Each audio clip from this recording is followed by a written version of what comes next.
Hi, and welcome to one of our case studies.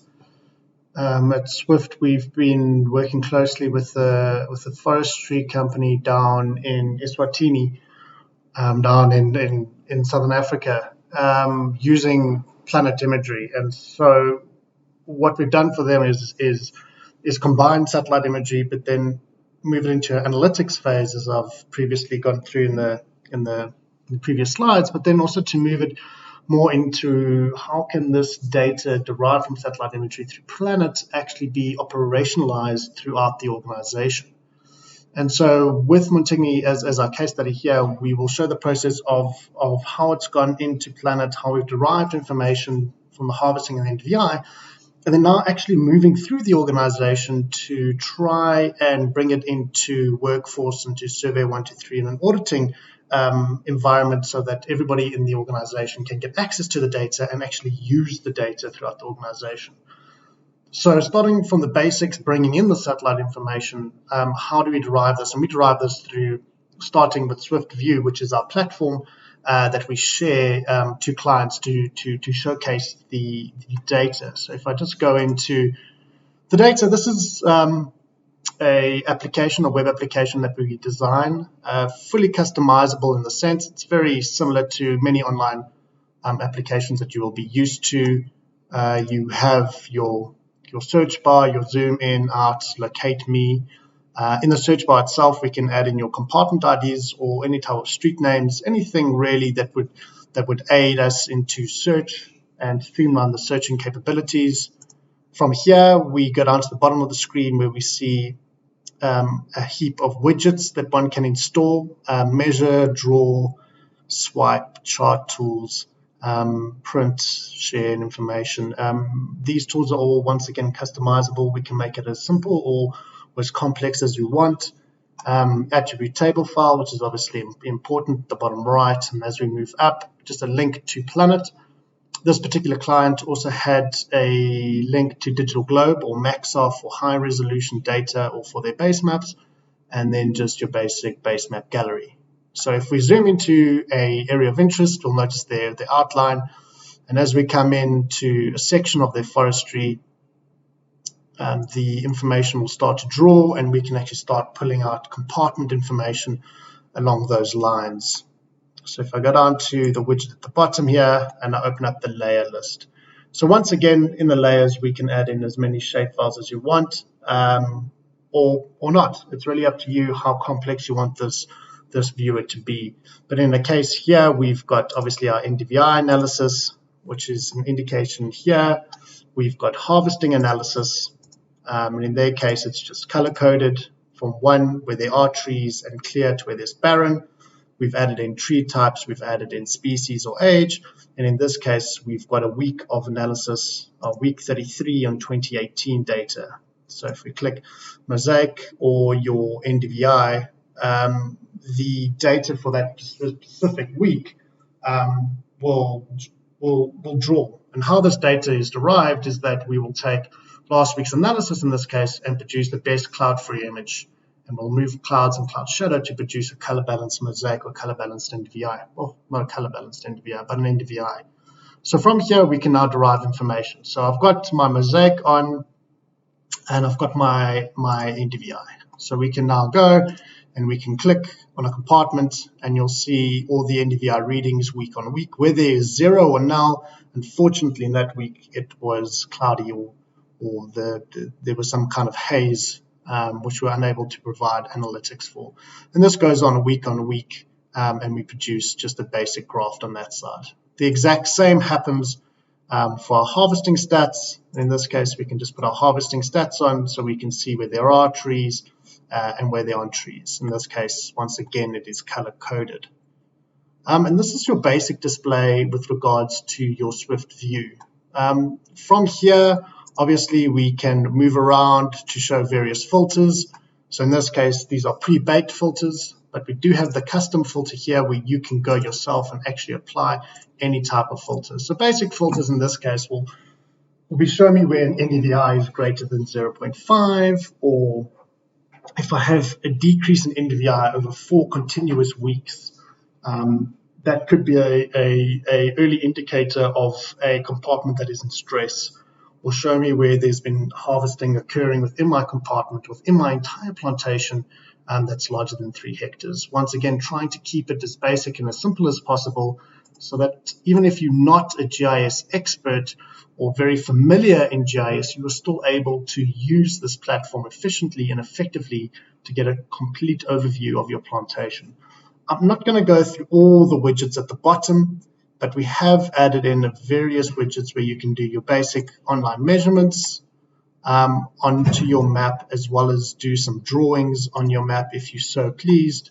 The nice thing about the drawings on the map, if we use this as an example, and we're just saying doing a circle, we want to show the measurements in hectares, and we can draw various areas on the map, which is quite nice. We can also annotate them with text, or to actually put down a point with coordinates. So if you had an area of concern or wanted to send out instructions to various people, you can use the web application to draw on the map out.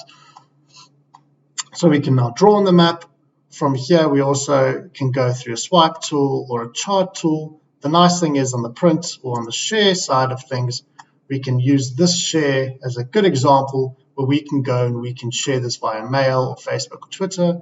But more importantly, we can embed the map or embed the options. So we can send this directly to one of our colleagues and ask him to have a look and to assess. So this is the basic interface for the web applications. It's not like I said, the main objective of Swift was to try and meet the client's expectations and to try and customize this view to best match their requirements.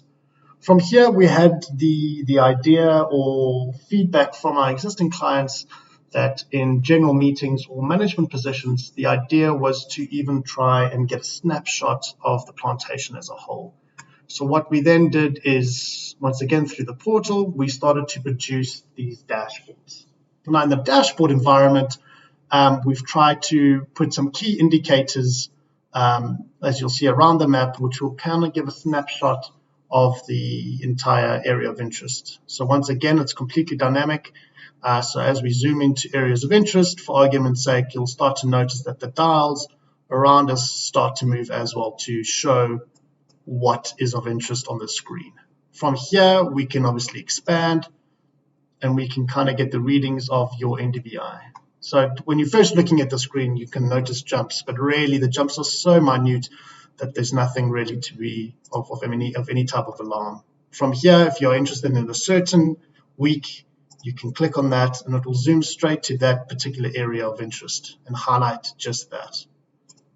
And as we come off, once again, on the left here of compartments, we can select various compartments. It'll flash on the screen and you'll notice that everything else gets updated to reflect that particular compartment.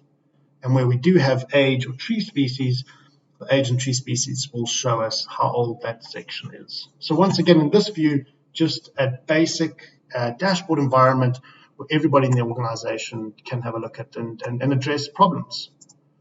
Obviously, always on the right, we've got your layer list. Moving further abroad, we've now seen the NDVI dashboard, and so we now create a very similar harvesting dashboard. Where in this case, once again, it's all dynamic. We zoom into certain areas. We can see the total hectareage on the left here. We can see weekly harvested. So this is a stat taking all the compartments into consideration and how much has been harvested in that week.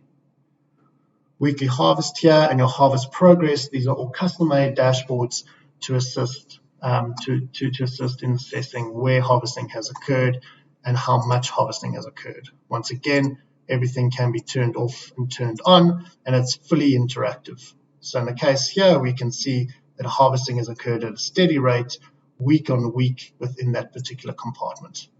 And so week on week, we can see how much harvesting has occurred until the harvesting has reached a complete.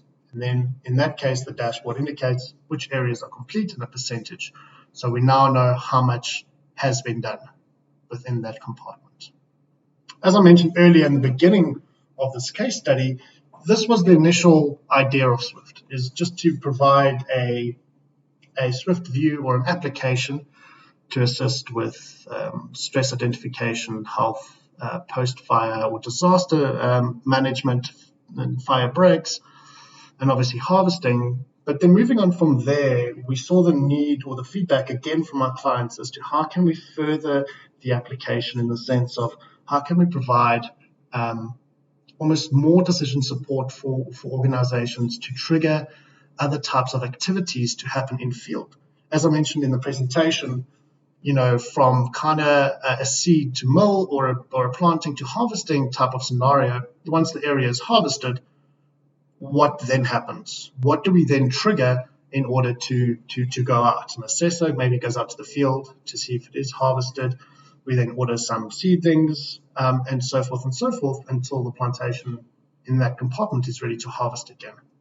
So what we did using Montigny once again is that we now moved into a survey environment where we created surveys based on their needs and their outputs. So for each survey triggers the next survey and so forth to try and move into a more of an automated online environment to assist the in-field inspectors, but also to be able to insist or provide information throughout the organization. So what we have here, just very briefly, is a whole heap of surveys that all happen autonomously and trigger it automatically as time goes on, so that the particular forest manager in the field or contractors in the field will get alerts and notifications to tell them where to go and what to do within a certain compartment. So if we just look at the types of assignments or work that has been generated at Montigny, we will start to see kind of graphics and analytics. So at the bottom here, we just see the types of surveys that they have commissioned and how many activity types are currently on go and percentages. And this is just very simple, just a basic graphic overview so that everyone can kind of get an idea. So weeding and chemical and spot spraying. There's 83 currently in progress, and we can track the progress as to whether it is in progress or completed. From here, once again, it's always nice to move into a map environment. So we created a basic Swift view with slightly less functionality as the overall overview of Swift view, but we can zoom into any of these completed assignments and we can get feedback. So once again, we can still put on all of our various layers at any stage. It's all interconnected throughout the entire organization. So if we go for this point, for argument's sake, it'll come up with the specific fielder in the field going out and actually performing that exercise and completing that exercise, and then sending an image once it is completed. So by clicking on the image, it'll download the image and we can zoom in and have a look at the image. So in this case, obviously seedlings and maybe a little bit of weeding is occurring. So you as the forest manager can sit in the control center or command center and have a look at people in the field and what has been achieved where. Once again, following the dashboard theme, we then move into a dashboard environment where we get a complete overview. So over here, we have various assignments all active at the same time. So if we zoom into a certain area here, we'll see that the green dots in this case are completed assignments. We'll see that there's active people, which we can track in field. Everything is online and offline, meaning that you don't always have to have an internet connection when you are using this analysis, and it can all be uploaded when you get back to the office. So in a case like this, if we want to just see high priority cases, we can see high priority cases. Or critical cases, we can see which assignments are critical to the organization. It's just another idea just to try and simplify the tasks of trying to manage a plantation using satellite information as the driver. So with the satellite information coming in at the beginning, it's able to provide decision support. It's able to provide analytics and data to provide you with kind of questions and answers to drive the next activities throughout your plantations, to try and move to an all automated I guess, progress. And that at Swift is one of our case studies that we would like to show you today of using Montigny kind of from a whole beginning to end analysis.